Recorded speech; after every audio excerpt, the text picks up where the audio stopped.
It is time for another edition of Slice, and as you know, normally we have the people we interview with us here, but we have a very special edition. We are joined by #1 Bucks fan Nick Carter. Nick, thanks for being with us, and tell us a little bit about where you are. It looks pretty intriguing behind you.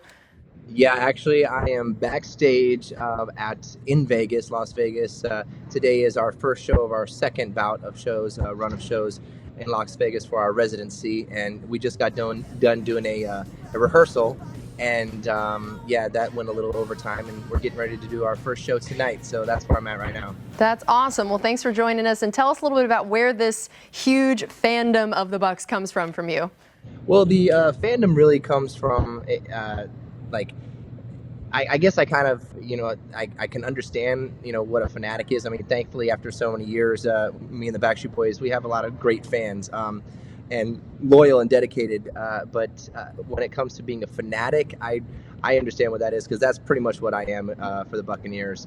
And it started when I was really about 9-10 years old. I started doing performances at Houlihan Stadium with a dance troupe, Nick and the Angels, which is what it was called. I had my own little group there, and I had like all these little cheerleaders dancing around me.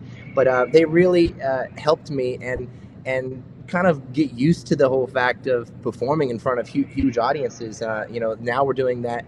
We're doing that now, thankfully, after 24 years.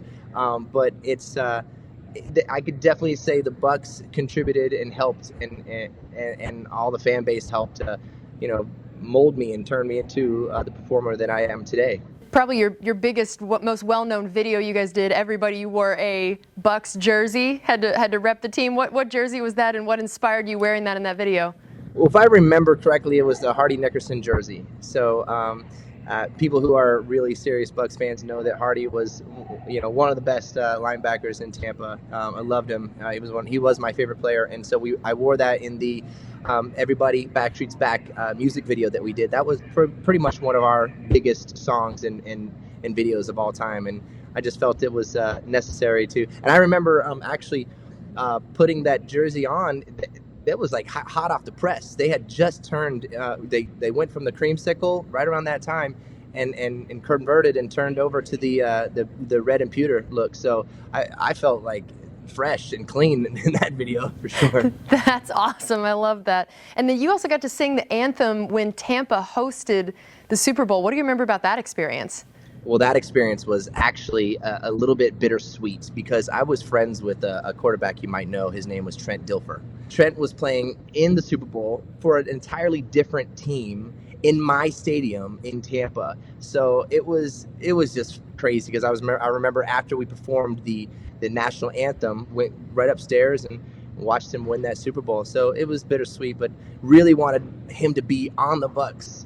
And like, it would have been just the icing on the cake to just have my team there, and I think that's a dream of everybody's team, to be playing and hosting a Super Bowl. So yeah, and that's so crazy to think how far into your career you already were at 21. I mean, you started with them when you were what, like 12?